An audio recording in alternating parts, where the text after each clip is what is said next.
Ce week-end se déroule à Sainte-Marie-aux-Mines pour la 56e fois un salon dédié aux minéraux, aux pierres précieuses et aux fossiles. Un salon qui fait référence pour tous les amateurs. Et parmi les exposants, deux Lorrains, de véritables spécialistes des fossiles. Les images sont signées Éric Bertrand.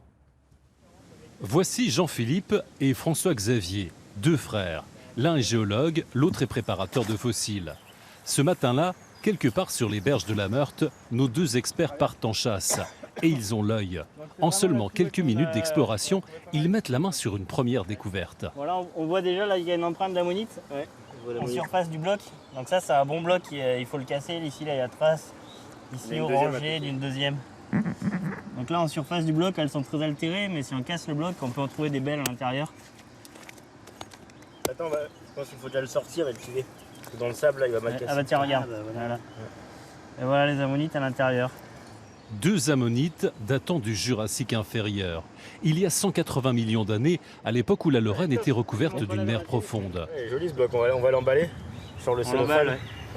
Ce qu'il faut, c'est reconnaître les bons blocs extérieurement. Quand ils sont recouverts de boue, c'est peut-être pas forcément évident, mais avec l'œil, on finit par savoir quelles roches correspondent à quelle couche. On les reconnaît et là, on les clive au marteau. Et à l'intérieur, on peut trouver ça. Et leurs découvertes vont s'enchaîner.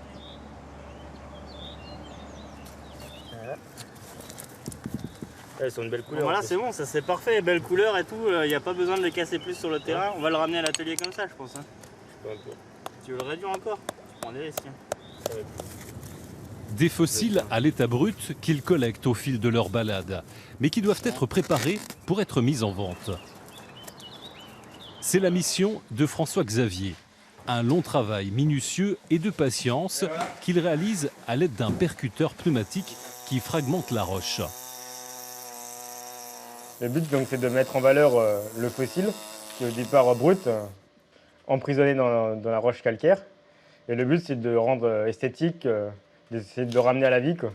Des fossiles mis en vente pour quelques dizaines d'euros. Mais nos deux passionnés ont aussi des pièces plus exceptionnelles, comme ce crâne d'ichthyosaure. Une pièce unique trouvée sur le chantier de la LGV Est, près de Vendières. Alors ça, ça nous permet de payer notre travail sur plusieurs mois, donc ça vaut de l'ordre de la dizaine de milliers d'euros. Ça dépend ce que l'acheteur est prêt à y mettre. Il y a plusieurs marchés, il y a soit les spécialistes, qu'ils soient universitaires ou amateurs éclairés, soit le marché de l'art qui se développe de plus en plus. Nous, nos pièces, ici, on a pris soin de la socler proprement. Tout ça, ça se remonte en 3 dimensions. Ça peut se poser sur une cheminée, une belle table. Donc de plus en plus de personnes achètent ce genre de pièces pour décorer leur villa. François-Xavier et Jean-Philippe proposeront leurs plus belles pièces au salon Minéral et Gemmes de Sainte-Marie-aux-Mines.